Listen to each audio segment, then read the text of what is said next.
আজ হলো শ্রাবণ মাসের শেষ সোমবার।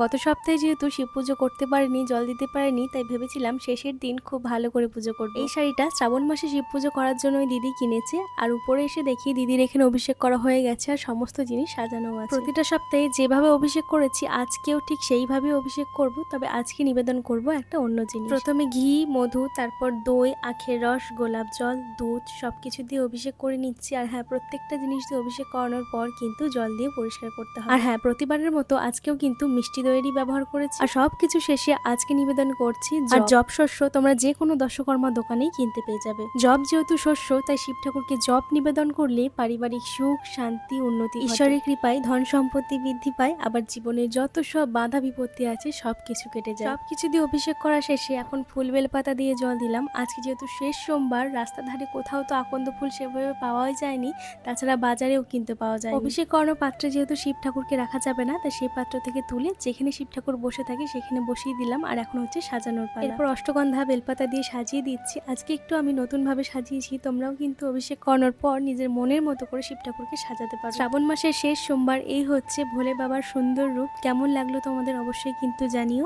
ভিডিওটা ভালো লাগলে অবশ্যই শেয়ার করে দিও।